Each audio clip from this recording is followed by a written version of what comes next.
화평하게 하는 자, 화평하게 하는 자가 누굴까요? 화평하게 하는 자는 뭐가 있다고 그러죠?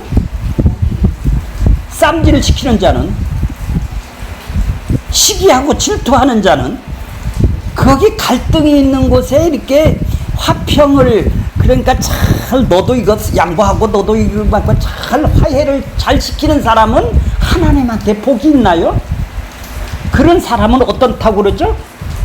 그렇게 시기하고 질투 안 하고 그런 사람이, 그들이 누구라고요? 복을 받은 사람이고, 그런 사람이 누구냐요? 하나님의 아들이라. 이렇게 네가 살아야 하나님의 아들이 된다, 일컬음을 받을 것이요.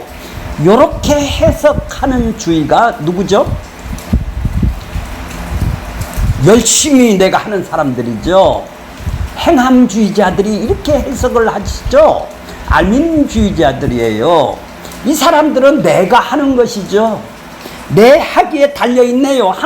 하나님의 아들이 일컬음을 받고 안 받고, 복을 받고 안 받고는 내가 어떻게 화평하게 하느냐에 따라서 화평하게 하는 자, 이렇게 문자적으로 해석을 하는 사람들이 행위주의자들이라는 얘기예요.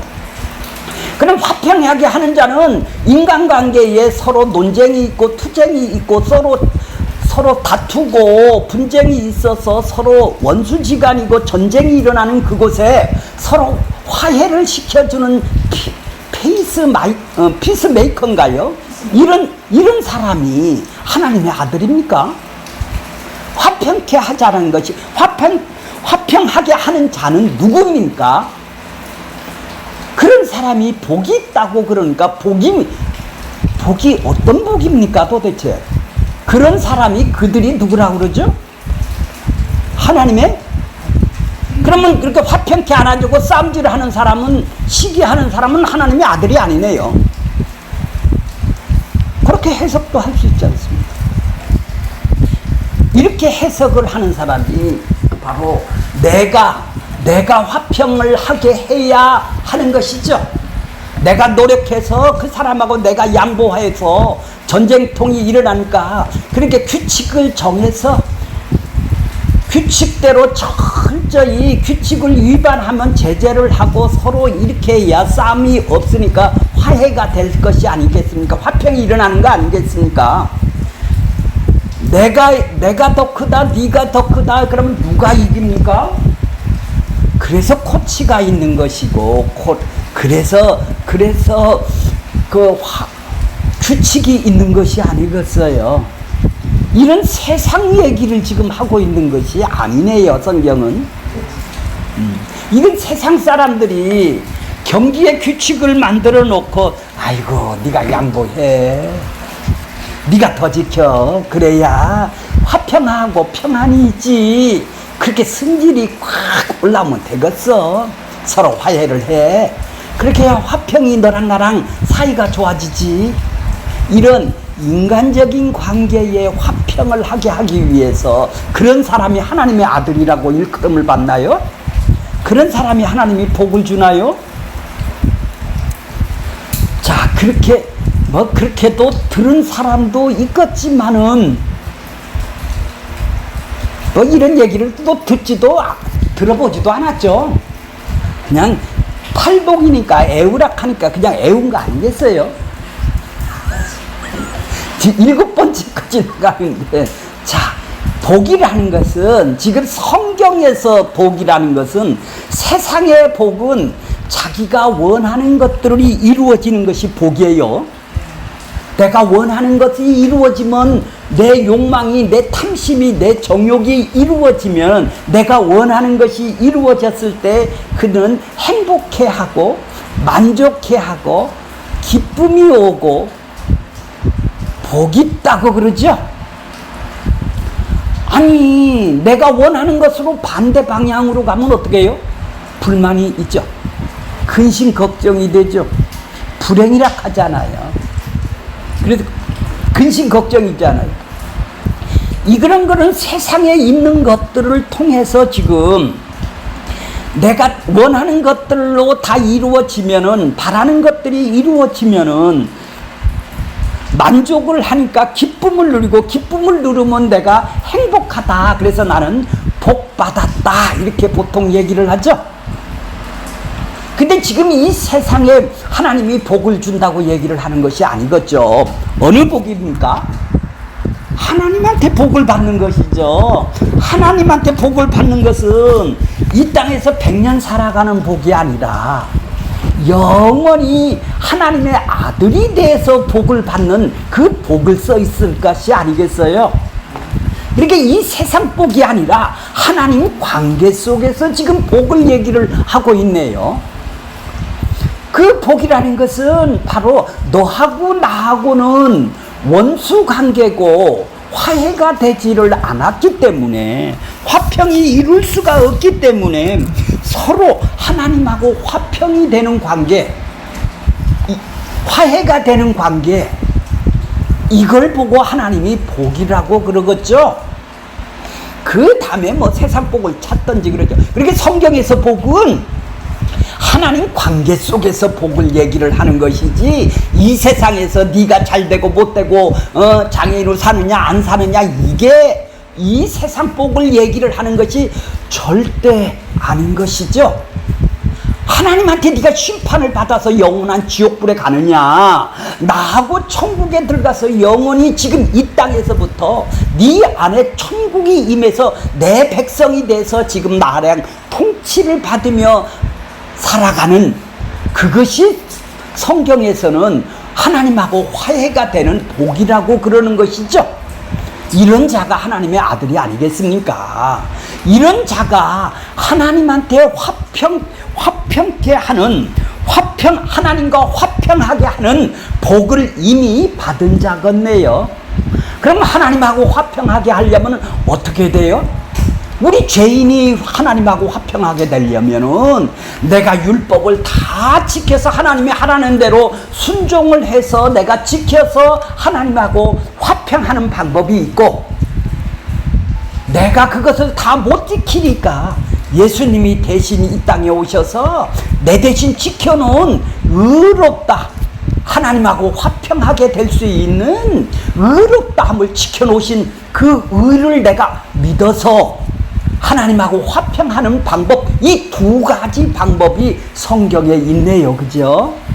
성경에는 예수를 통해서 구원을 받는 방법이 써 있는 것이고, 인간들은 내가 하나님한테 지켜서 화평해 하려고 지금 하는 사람들이 있겠죠? 이 사람을 행위주의자들이라고 그럽니다. 그러니까 그들이 행위주의자들은 내가 하나님하고 화평이 되려니까 내가 어떻게 해요? 율법을 철저히 지켜야 될 것이 아니겠습니까? 그래서 이 땅에서 복을 받고 하나님한테 축복받고 하나님의 아들이라는 것을 복을 받기 위해서 노력하는 사람들이겠네요. 근데 이미 하나님이 니들은 그 화평을 갖고는 안 되니까 예수를 이 땅에 보내주셔서 하나님이 니들의 죄값을 대신 대속을 해주고 의롭다함을 주셔서 그들을 어떻게 해요? 하나님하고 화평하게 만들어 놓으셨네요. 그런 복을 받은 사람, 그런 복을 이미 받은 사람을 보고 화평하게 하는 자라고 써 있는 거예요. 하나님하고 이미 화평이 되어서 이제는 나도 남을 위해서 화평하게 할 수 있는 사람이 되어 있는 것이죠. 이런 자가 복을 이미 받은 사람이네요. 그러니까 남하고 시기를 안 하고 질투를 안 하고 남을 화평하게 할 수 있는 사람은 먼저 하나님하고 화평이 되어 있어야 되겠네요. 그러니까 바로 예수님이 이 땅에 오신 것은 하나님하고 니들 화평이 안 됐어. 불화가 됐다 이 말이에요. 하나님하고 심판을 받는 존재가 됐대요. 그런 자들을 이미 하나님의 아들로 만들게 하기 위해서, 이미 복을 주어서 화평케 하기 위해서, 화평하게 하시는 그분에 의해서 우리가 화평케 되었으니까 우리가 화평하게 하는 자가 되었네요. 이제 이미 복을 받아서 천국이 내 안에 와서 하나님의 나라가 내 안에 이루어졌으니까 이제 내 안에 이웃들을 통해서 내가 화평을 할 수 있는 사람이 되겠네요. 그죠? 자, 이 뜻이 이제 무슨 뜻인지는 이해를 가셨나요? 애워졌나요? 모르겠네요. 화평하게 하는 자는 뭐가 있다고요? 복을 이미 받은 사람이다. 그래서 니들 하나님의 아들이라. 네가 하나님의 아들이야. 열심히 네가 화평하게 노력을 하기 위해서 하나님하고 열심히 지켜서 그 사람이 하나님의 아들이 아니고, 내가 복을 준 사람, 예수가 이루어 놓으신 화평케 하는 그 대속과 의롭다함을 하나님하고 화평하게 위해서 선물로 주신 사람에게 하나님의 아들, 이미 복을 받은 사람이네요. 그러니까 이미 복을 받은 사람은 세상 복을 갖고 연연하지가 않겠네요. 왜요? 하나님의 복이 모르니까. 그러니까 이 세상 복만을 원하는 교인들이 있죠. 왜 그러죠? 복을 모르니까. 진정한 복을 모르니까. 이 땅에 없어질 복으로 복을 알고, 그것도 천국 복도 받으려고 들어오는 욕심쟁이들이죠. 그래서 열심히 하나님하고 화평하려고 지금 노력하는 사람이 있다 이 말이에요. 이 땅에. 그래서 복을 받으려고. 그 사람은 아직 안 받은 것이죠. 열심히 자기가 하나님하고 화평이 되려면 노력을 해서 지켜야 될 거 아니에요. 순종을 해서. 그런 사람이, 그러니까 그 사람은 죽어봐야 가는 거네요. 응, 이미 받은 사람, 이미 아들이 되어서 이미 받은 사람은 예수가 화평이 돼서 천국이 내 안에 뚫고 들어왔네요. 내 인생 속으로 들어왔네요. 복을 받은 사람이네요. 그렇죠? 이미 화평케 된 사람이네요. 여기서 얘기하는 것은 이미 천국을 경험해서 화평하게 된 사람들이죠. 그래서 남을 위해서 화평을 하게 하는 자가 될 수도 있네요. 이런 자가 되는 것이죠. 자, 이제 원고로 들어가겠습니다. 자, 원고로 들어갈게요. 산상수훈의 복이란 인간의 행함과 노력의 조건으로 만들어내는 복이 아니라 하나님께서 예수를 통해 만들어 놓으신 복을, 대속과 의롭다함을 복을 은혜로 거저 주시는 것을 복이라고 얘기를 하는 거예요. 그러니까 성경의 복은 구원을 받는 복이네요. 은혜로 주시는 복이네요. 예수를 통해서 주시는 복만을 복이라고 얘기를 해요. 자꾸 여기 와서 이 성경에서 세상 복을 찾으면은 행위주의자가 되겠죠. 이미 왜? 하늘의 복을 모르니까 세상 복을 찾으니까 그런 것이죠. 십자가의 대속과 의롭다함을 통하여 하나님과 화평하게 되어 생명의 구원을 받은 자를 지금 말하고 있는 것이죠. 그래서 그래서 그 증거로 뭐가 들어왔어요? 우리 안에 성령의 인침으로 해서 하나님 나라가 내 존재와 인생 속에 침투를 하여 뜯고 들어와서 들어온 자를 복받은 자라고 그러는 거예요. 천국이 내 안에 임한 자가 복받은 자죠. 이것이 천국이 임했다, 네가 복받은 증거가 뭐냐? 하나님 나라가 내 안에 임했다라는 증상이 뭘까요? 감기가 내 안에 임하면 뭐가 나와요? 기침이 나오죠. 기침이라는 증상이 나오죠. 성령으로 인침이 하나님 나라가 내 안에 임하면 무슨 증상이 나와요? 화평케 하는 증상이 나올 거 아니에요. 8가지 복이 나온다 이 말이에요. 내 삶 속에서 심령이 가난한 복이 내 안에서 증상으로, 상태로, 그런 현상으로 나오는 것을 보고 그런 경향성으로 이런 상태가 되어 있는 것이죠. 왜? 감기가 걸리면 이렇게 열이 나는 상태가 되듯이 천국이 내 안에 임하면 어떤 상태?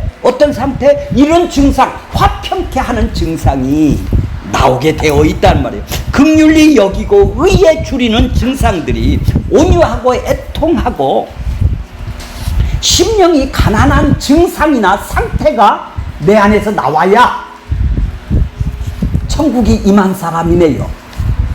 내 안에 뚫고 들어온 사람이네요. 이것이 팔복이라는 얘기입니다. 화평케 하는 자가 필요하다라는 것은 모든 사람을 해결할 수 없는 죄와 사망이 가운데 욕망으로 인한 분쟁과 불화 가운데 우리는 있는 것이죠. 하나님하고 불화 가운데 있는 우리들인데, 아담의 범죄한 이래로 인류의 모든 사람은 자기가 주인이 돼서 신이 되어서 민족과 국가와 이웃과 가족 사이에 모든 공동체에서 자기를 증명하기 위해서 네가 잘났느니 내가 잘났느니 심판자로 있죠.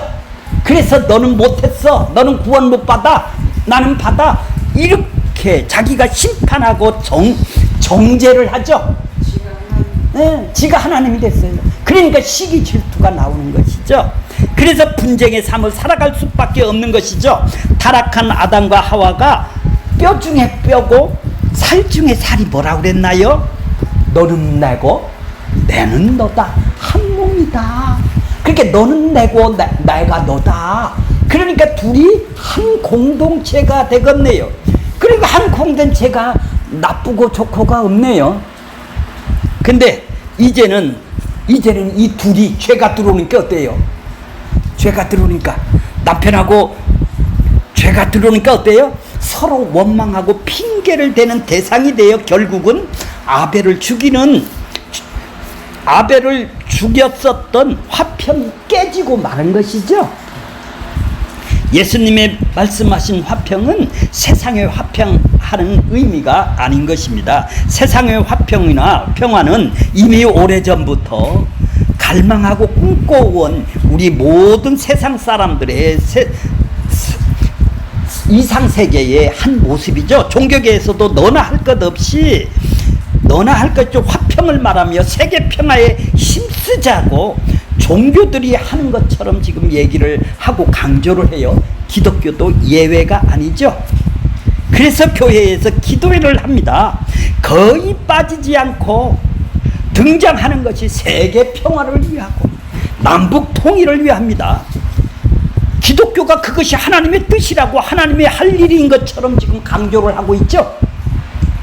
마치 예수님은 세계 평화를 위해서 오신 분으로 지금 생각하고 있어요. 예수님이 오신 이유는 뭐죠?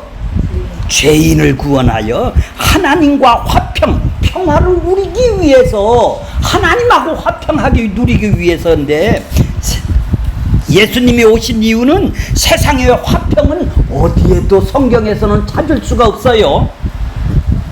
그러니까 그런 기도회를 많이 한단 말이에요, 기독교가. 예수님의 말씀과 사랑의 감동을 받아 전쟁을 멈추고 가정이나 개인 간의 불화가 다툼이 사라지는 모습은 성경에는 하나도 등장 안 해요. 예수님이 뭐라고, 애당초 세계 평화에는 예수님은 사단의 세상에 예수님은 관심이 없어요. 사단에 사는 자기 백성들을 건지는 일에 관심이 있어요. 그래서 뭐라고 그래? 마태복음 10장 34절에 봐요. 내가 세상의 평화를 위해서, 기도회를 위해서 이 땅에 온 것이 아니라고 그래요. 평화를 주러 온 것이 아니에요. 세상에 뭐를 주러 왔다고요? 검이 뭐예요? 전쟁을 하라고 오라는 게 전쟁. 검이 뭐예요? 싸우라는 얘기예요. 내가 온 것은 사람이 그 아비와 딸이 어미와 그 며느리와 시어머니와 불화하는 것이니 사람의 원수가 자기 집안에 있느니라. 하나님이 그 집안에서 택한 사람을 건져내면 둘이 검을 갖고 있어 서로 불화를 해요. 평화가 아니라 평화했던 그 집이 아주 깨어지네요. 예수님이 오히려 분쟁을 조정하는 것처럼 여겨지죠. 세상의 평화가 아니라 전쟁을 주러 왔어요. 과연 예수님을 사람들은 생각이나 상상이나 할 수 없는 모습이죠. 세상 사람들은 우리도 이렇게 예수님을 도덕주의로 세상의 평화를 주러 왔다고 생각을 하고 있었어요. 아니네요. 예수님이 분명히 세상의 평화로 주러 오신 분이 아니라는 것이죠. 그러므로 세상의 평화가 기독교가 추구하여야 할 목표가 될 수가 있어요, 없어요? 단지 예수님이 이루고자 하시는 평화는 세상이 생각하는 평화와 전혀 다른, 예수님이 거물주로 이 땅에 오셨다라는 거, 불화하게 하러 왔다, 전쟁하게 하기 위해서 왔다. 예수님의 오심으로 인하여 인간관계가 나누어지네요. 세상에 있던 사람이 하나님 나라로 옮겨지니까 그들하고 서로 사이가 나빠지네요. 나누어지네요. 그러니까 예수님이 오심으로 인하여 세상에는 예수님의 속한 자와 누구하고? 세상에 속한 자와 두 인간이 구별하네. 그 사람이 서로는 화해할 수가 없어요. 이 관계로 서로 타협할 수가 없고 양보할 수 없는 관계죠. 아니, 영과 육이 나누어진 관계가 되었기 때문입니다. 이것이 전쟁이기 때문에 검을 주러 왔다라는 거예요. 예수님께서 속한 자는 세상과 평화할 수가 없죠. 세상 사람의 사고방식으로 살 수가 없잖아요. 하나님의 사고방식으로 살아야지. 그러므로 기독교가 세상의 평화를 하나님의 뜻이라고 하면서 평화를 위해 기도에 힘쓰자는 사명을 감당하자 한 것은 다 헛것이고 잘못된 것이네요. 자, 화평케 하는 자, 화해하는 자. 자, 세상의 화평을 보겠습니다. 사람이 개인간이나 가족간이나 국제사회에서 서로 간에 지킬 규칙을 만들어 놓고 불화하지 않고 사이좋게 지내는 것을 보고 우리는 화평이라고 그래요. 화해라고 그래요. 평화라고 그래요. 국제적인 화평의 기구를 만들어서 이런 회의를 열고 전쟁과 불화를 불식시키기 위하여 평화를 도모하는 것이 화평이 있는 것이라고 그들은 생각해요. 기근이나 전쟁이나 재앙상 재산에 피해를 입은 신체상의 고통을 당하며 빈곤에서 불행에서 허덕이는 사람을 찾아가 아픔이나 고통을 함께 나누어 도움을 주는 해맑은 웃음을 가져다 주는 일을 화평이라고 우리는 생각하고 있어요. 세상의 화평이에요. 온 나라가 일어나 뜻을 합하여 손을 잡고 노력할지라도 그런 것에는 참된 화평이 있습니까? 인간이 죄에 유인한 욕망과 탐심이 끊임이 없는 인간들이 마귀의 세상에 있는 지배를 받고 있는 그들에게는 화평이라는 것은 있을 수가 없는 것이죠. 서로 양보하고 타협하는 것 뿐이죠.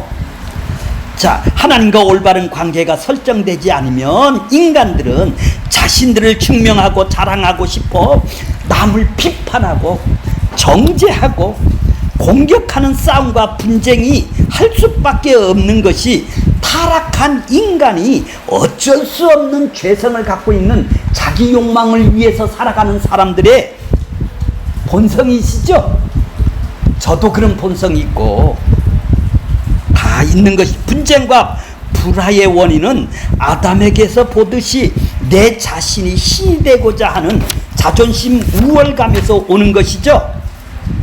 사람의 마음이란 화합을 이루었다가도 자신의 이해관계가 따르는 것이기 때문에 득실관계에서 분리하면 손해 입은 쪽은 언제든지 또 분리가 일어나는 거예요. 마음 상하면 언제든지 바꾸어 깨져 분리가 일어나는 것이 우리들 마음이죠. 내 이득이 안 차면 하루아침에 여기서부터 저짝으로 교회도 지 마음대로 옮기는 것이 이득이 안 되니까 당연한 것이죠. 이런 사람은 그 입장에서는 화평을 원하나 마음에는 뭐가 가득한 사람이에요? 악독이 가득한 우리들이 모습이에요. 그러니 화평을 도모하는 마음이 언제까지나 일관되게 유지되지 않는 한에는 참된 평화는 존재하지가 않지 않습니까? 따라서 사람들에게 화평이라는 것은 있을 수가 없네요. 사람들이 피스메이커라고 화평을 만드는 자가 되어서 화평에 있을지라도 그런 것들은 하나님 나라가 임하게 한 화평이 아니기 때문에 화평이 깨질 수밖에 없어요. 사람들이 화평을 만들어내는 화평, 천국에 임한 화평과는 전혀 다른 화평이네요. 화평하다라는 것이 어떤 것일까요? 자신이 괴롭히는 어떤 것을 제거해 버리는 상태가 우리 마음속의 화평이잖아요. 내가 거꾸로인 것이 없으면은 그 사람하고 화해할 수 있잖아요. 그것이 없어져야죠. 자기가 이해가 결부가 되면 금방 화평은 우리 마음에 깨어지는 것이죠. 그렇게 간슬게 빼줄 것 같지만 나한테 이득이 안 되면 어떻게 되죠? 화평은 금방 깨지죠. 죽고 못 살아요. 맞아요.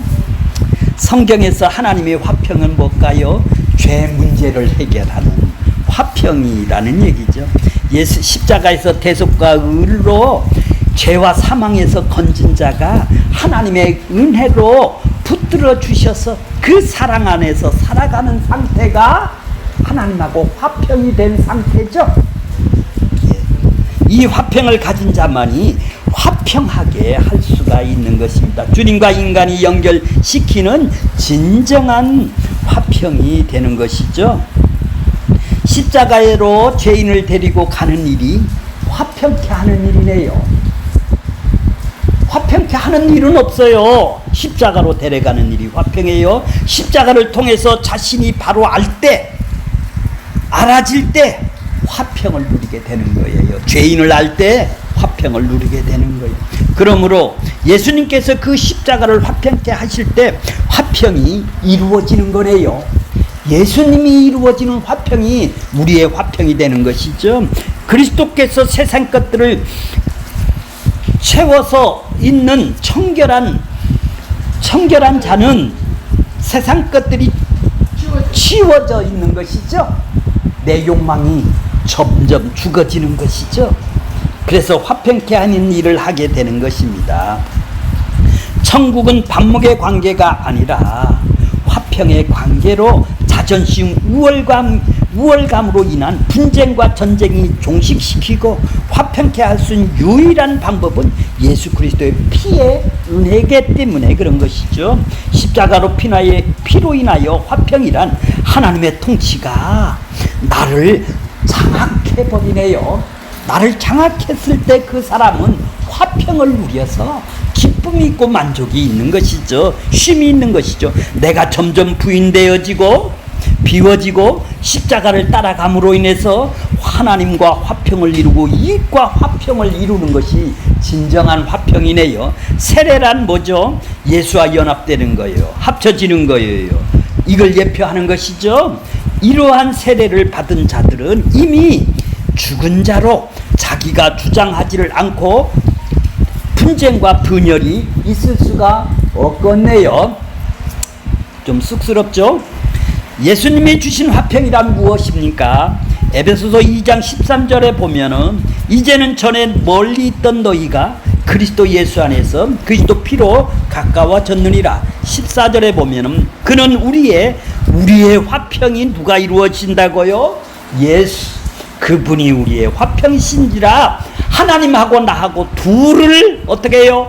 중간에 막힌 다음 십자가를 통해서 자기 육체로 십자가로 죽으셔서 우리를 하나님하고 화평케 하시고 또 유대인이나 이방인이나 그 둘을 십자가를 통해서 하나 되게 하시는 둘을 하나로 만들어 중간에 막힌 담을 허신군으로 유대인이나 이방인이 하나가 된 것이죠. 우리는 원래 그리스도 밖에 있던 사람이고 약속의 언약들에서 외인이고 세상에서 소망이 없고 하나님도 없던 자들이었었는데 이것이 무엇이에요? 하나님과 화목되지 못하고 원수관계에 있던 참담한 우리의 실체라는 것이죠. 이러한 우리에게 예수님이 오셔서 화목제물이 되심으로 말미암아 하나님에게 나갈 수가 있게 된 것이죠. 이런 것이, 이 모든 것은 우리에 대해 대신해서 십자가에서 죽으신 죄인된 우리를 그리스도 안에서 의롭게 여기심을 받은 결과인 것이죠. 이것이 예수님의 오심으로 이루어지는 화평인 것입니다. 예수님의 화평이 주어지기 전에 인간은 하나님의 하신 일에 대해서 불만과 원망이 있었죠. 예수를 믿는다면서도요. 물론 우리에게 유리하고 하나님이 세상 복을 주시면 할렐루야 기뻐서 은혜라고 외쳐요. 세상 복을 주는 걸 은혜라고 외치고 다녔어요. 하지만 자신에게 불리하고 고통스럽고 힘든 문제가 주어져 자기 인생의 실패로 끝나버릴 것 같으면 하나님, 내가 11조를 몇 년을 했는데 요 모양 요 꼴로 살아야 되나요? 하고 불평불만이 겉으로는 못하죠. 복 받으려고 속으로 하고 다녔지 않습니까? 이것이 하나님과 불화관계가 있다라는 거예요. 예수를 믿고도. 하지만 이제 진정한 예수를 만나고 나서 의롭담을 알으면 어떻게 돼요? 예수님이 이루신 대속과 의롭담의 화평 관계가 있는 이미 복받은 자라면, 이것을 알고 깨닫고 천국이 내 안으로 침투해 들어온 자라면 예수님을 보내심으로 이루신 영원한 생명을 바라보며 하나님의 크신 사랑과 은혜를 믿고 그분을 의지해가면서 이 땅에 살아가겠네요. 그러한 신자는 아무리 힘든 고통이나 박해나 어려운 문제라 주어진다 할지라도, 하나님이 주신 나한테 허락했다 할지라도 그 자신이 생명의 나라에 굳건히 붙잡기 위한 하나님의 사랑이 담겨있는 그 사건이고 그 일이고 그 환경이고 사건이라는 것으로 바라보게 생기네요. 그런 사건을 왜 이런 남편을 주셨느냐 하고 원망을 하는 게 아니라,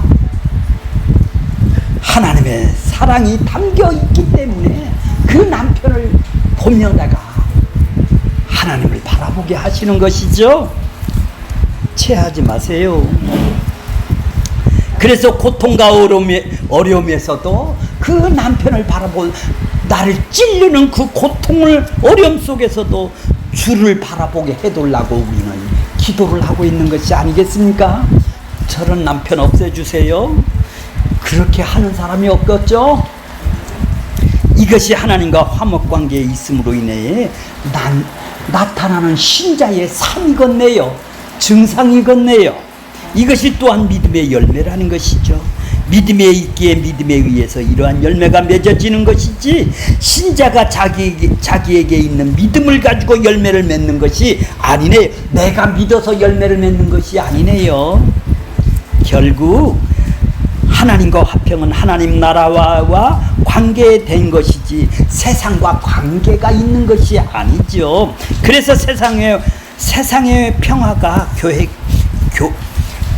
세상의 평화가 교회의 일이 될 수 있어요, 없어요? 하나님하고 화평이 되는 것이 하나님 일인데 세상에 화평이 되려고 기도를 하고 앉았어요. 지금도 방석을 깔아놓고. 그리스도가 세상의 평화를 위해 오신 것처럼 말하는 것이 역시 성경과 상관없는 일이네요. 지금 보니까 세상의 평화는 존재할 수가 없습니다. 전쟁하지 않는다 해서 평화로운 것이 아닌 것이죠. 경제나 스포츠 경쟁을 해야 되고 서로 싸워야 되는 것이요.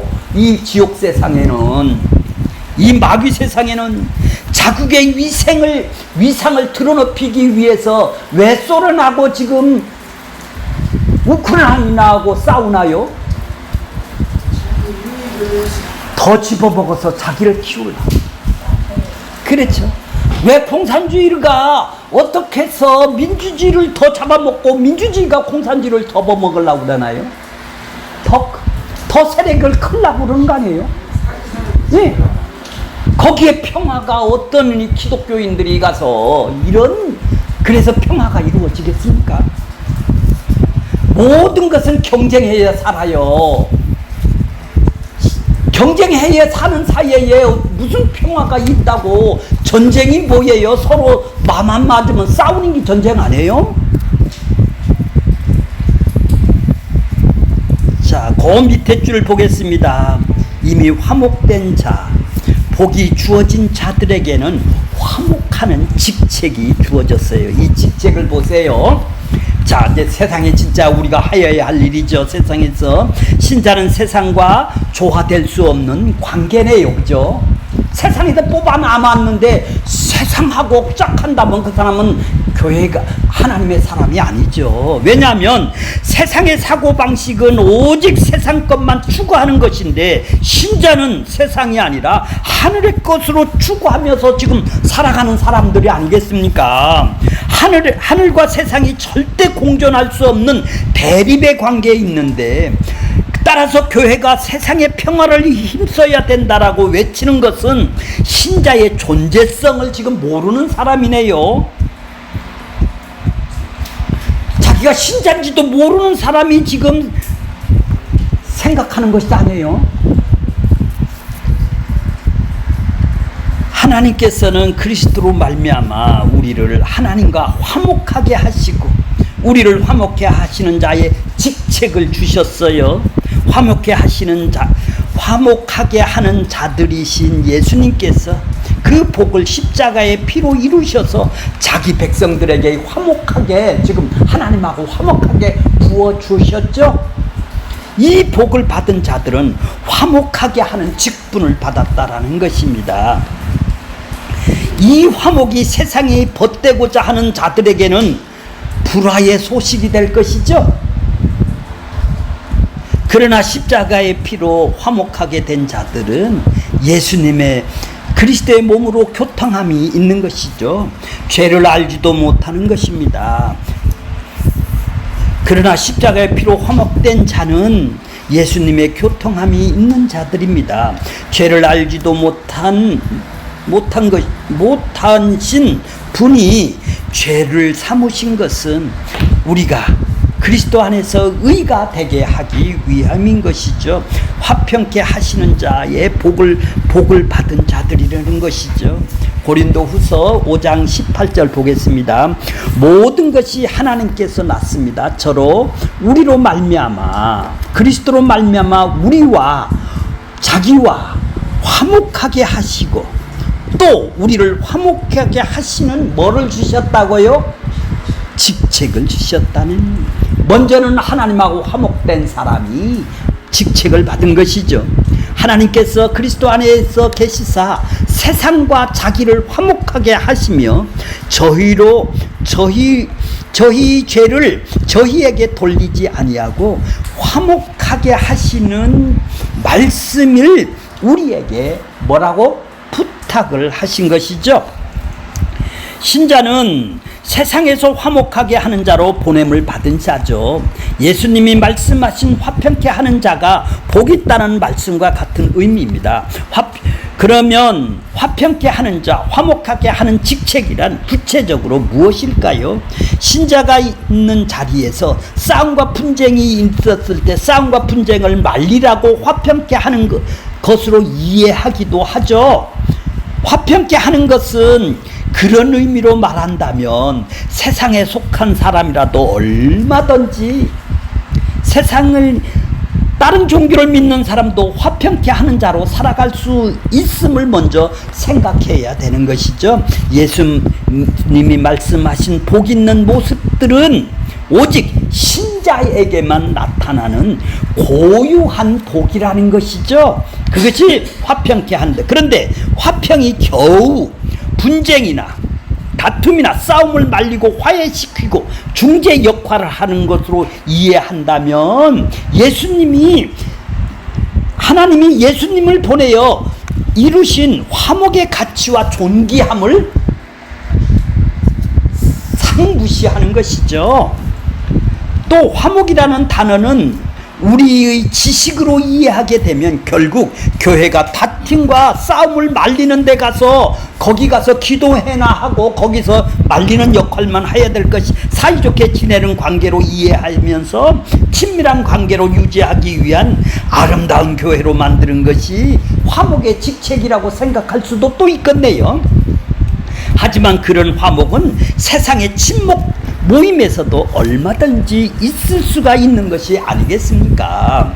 하나님이 교회를 그런 친목 관계로 만들라는 뜻으로 예수를 이 땅에 보내주신 것입니까? 예수님께서 이루신 화목은 그 피로 말미암아 죄 용서, 그 용서인 것이죠.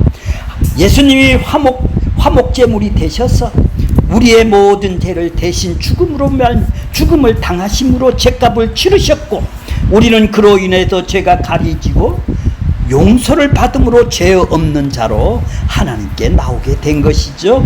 이것이 하나님과의 화목입니다. 그런데 하나님과의 화목으로 끝난 것이 아니라 하나님과 화목 관계에 있는 자들에게 화목해 하는 직책을 주셨다고 말하는 거예요. 그 이유는 세상을 하나님과 화목하게 하기 위한 것이죠. 즉 성경이 말씀하는 화목은 인간과 인간 관계에 의해서 이루어지는 화목이 아니라 무슨 화목이에요? 하나님과 동그라미를 치세요.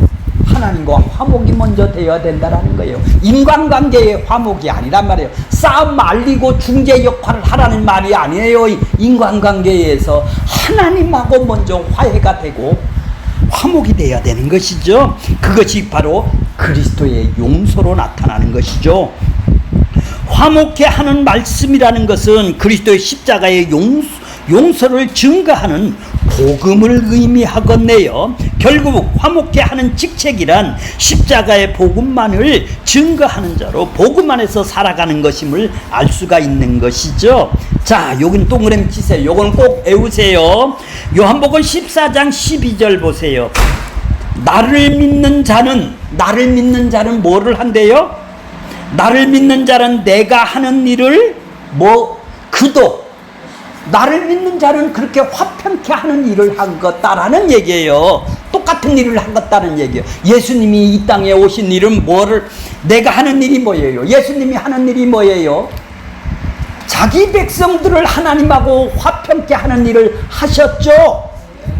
그러면은 나를 믿는 자는 내가 하는 일도 그가 할 것이요. 그럼 우리는 무슨 일을 하는 거예요? 하나님과 화평케 하기 위한 그 일을 하는 것이 예수님이 하는 일이네요.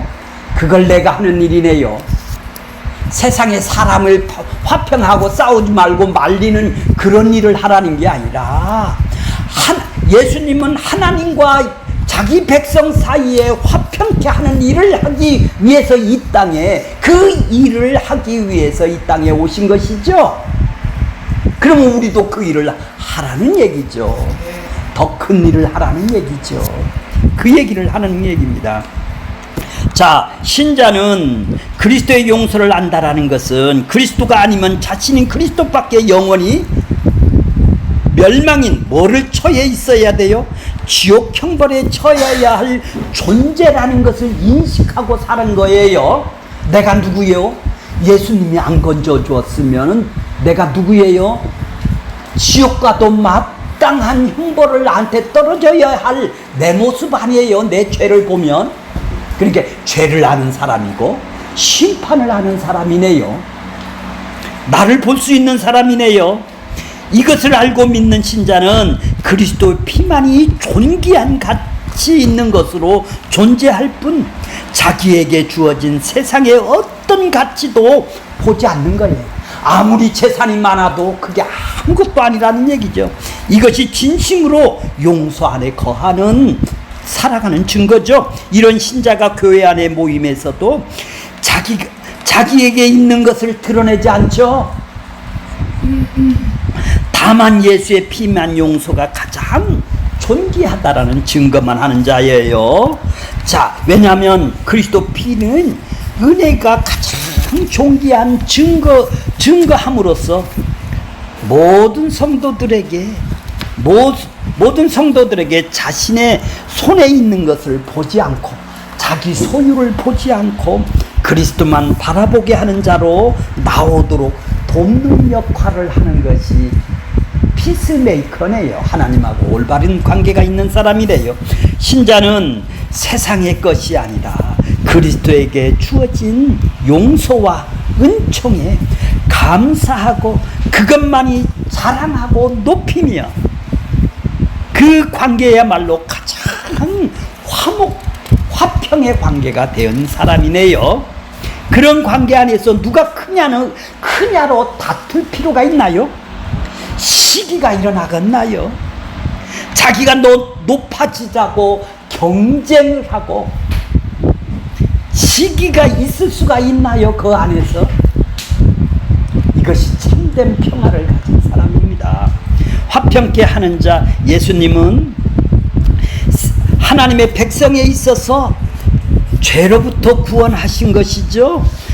예수님은 택하신 12 제자들에게 교회의 초석이 되게 하는 일을 작정하시고 이루기 위해서 성령이 임하여 하나님 나라가 그들의 안에 뚫고 들어오는 임하게 하셨어요.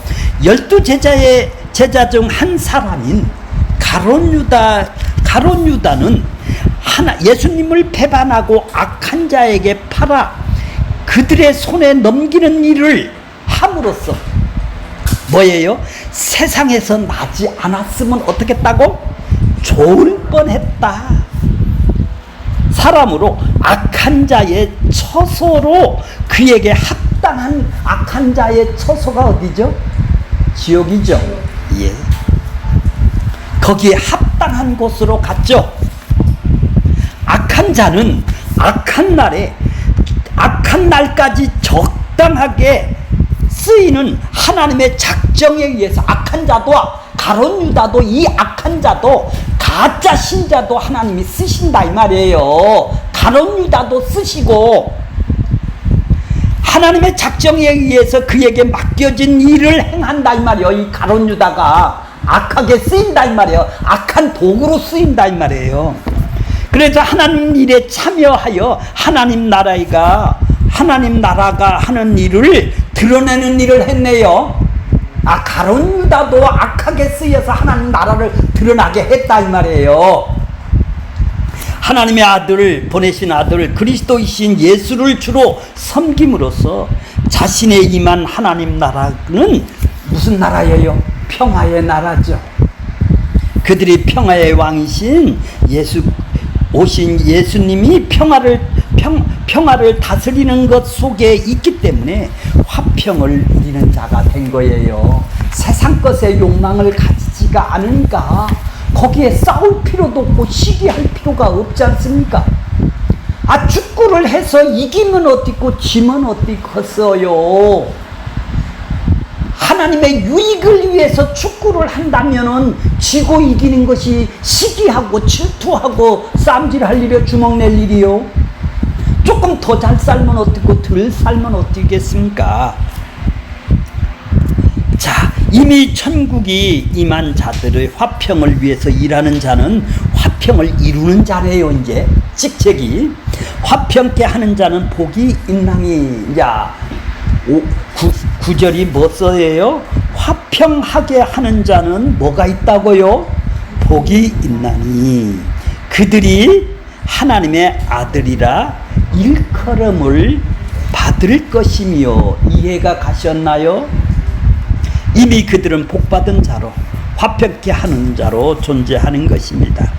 이는 그들이 하나님의 죽음과 예수님의 죽음과 부활을 증거할 자이죠. 그래서 하나님이 왜 증거를 해요? 하나님하고 화평하라고. 세상에 복을 증거하는 사람은 뭐예요? 교회가 복을 증거한다면, 세상 복을 증거한다면 세상 마귀하고 짝짝꿍하라고 증거하는 것이잖아요. 예수님의 죽음과 부활과 대속과 의롭다함을 증거를 해야 하나님하고 화평케 될 것이 아니겠습니까? 마귀하고 화평케 되려고 세상 거를 증거를 하고 있나요? 여기가 교회인가요? 가슴은 치야 되는 것이죠. 우리가 내가 누군지를 모르니까 이런 현상이 일어나는 것이 아니에요. 이런 것을 보면서 눈물을 흘리지 않는 우리가 가짜가 아니겠습니까? 자, 결론을 보겠습니다. 맨 밑에를 가세요. 중간쯤 결론 보겠습니다. 화평케 하는 자란 십자가의 피로 땅에 있는 것들이나 하늘에 있는 것들을 화평케 안 된 것이 불화죠. 불화를 종식시키고 화평을 이루어 서로 화목하게 하는, 하나님하고 화목하게 하고 이웃하고도 화목하게 하는 예수님이 화평을 이 땅에서 이루신 것이죠. 십자가에서 하나님의 아들 예수 그리스도가 십자가에서 온갖 고난과 수치와 멸시를 당했고 그 멸시를 내가 받아야 되는데 그 옷벗김과 침뱉음과 채찍질과 가시면류관과 창으로 옆구리를 찌른과 모든 조롱을 내 대신 지금 당신이 받으셔서 감당하셔서 하나님하고 화평을 이루시고 이웃과 화평을 이루셨던 것이 아니겠습니까? 신자란 십자가의 화목 제물이 되신 예수님과 한 몸이 되어서 연합된 하나님의 아들이라는 것이죠. 나하고 예수님하고 연합이 됐다면 내가 화평케 되는 그 일이 내 삶 속에서 나와야 되는 것이 정상이죠. 천국이 내 안에 임했다면, 내가 하나님의 아들이라면, 복이 내 안에 임했다면, 내가 십자가를 안다면 화평케 하는 복이 내 안에서 나와야 되는 것이 증상이고 현상이고 상태가 되는 것이죠. 이것이 안 나온다면 하나님, 내가 십자가가 뭔가요? 대속과 의롭담이 무엇인가요? 죄가 뭐고 심판이 무엇인지를 알려달라고 그분한테 무릎을 꿇고 기도를 안 하겠, 그걸부터 먼저 하셔야 되는 거예요. 왔다 갔다 하는 것이 중요한 것이 아니지 않습니까? 그래서 신자란 작은 예수가 되어서 자신의 삶의 정황 속에서도 내가 부인되어지고 비워지고 죽어지는 십자가의 삶을 통해서 화평케 하는 책임, 그 특권을 가진 자가 복 있는 자가 아니겠습니까? 세상 복에서 그냥 세상의 그 마귀 사탄의 사고방식에 환장한 사람처럼 세상 복을 찾는 사람이 아니지 않습니까? 하나님의 아들이 주어진 책임의 가치와 특권이 복이란 바로 십자가의 피로 화목제물이 되시고 원수를 사랑하시고 나를 박해 하는 자를 위해서 그렇게 기도하는 것이었지 않습니까? 결론적으로 말하면 십자가의 삶은 살 수 있도록 하나님께서 보혜사 진리의 성령이 보내신 것입니다. 그래서 우리 안에 성령으로 인을 치시고 우리 안에 뚫고 들어와서 내 안에 영원히 거하신다고.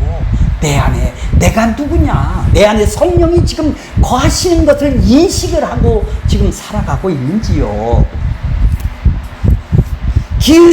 이미 아들이라면 불린다면 이 복을 성취한 것을 선포를 하고 전하는 것이 바로 화평케 하는 자라는 것이죠. 이렇게 예수님이 제자에게는 이미 하나님의 나라가 아들이라고 불리는 것이 복이 성취된 것이라면 이는 예수님이 믿음으로 아들이라고 불리는 걸 받는 우리의 존재가 내 정체성이 누구요? 내가 누굽니까? 나를 건져낸 그분이 누굽니까? 내 존재도 누군지를 모른다면은 다시 한번 무릎을 우리는 꿇어야 돼요. 왔다 갔다 하는 것이 중요한 것이 아닙니다. 연조가 중요한 것이 아니고 그분이 주님, 나 십자가를 모르겠습니다. 대속과 의롭다 하면 눈에 밝히 보이게 해주세요. 내가 죄인인 것을 깨닫게 해주세요. 내 대신 십자가에 죽으셨다라는 그 십자가의 그 심판을 내가 다시 한번 깨닫게 해주세요 하고 그분 앞에 간절히 매달리는 우리의 모습이 되어야 되는 것이죠.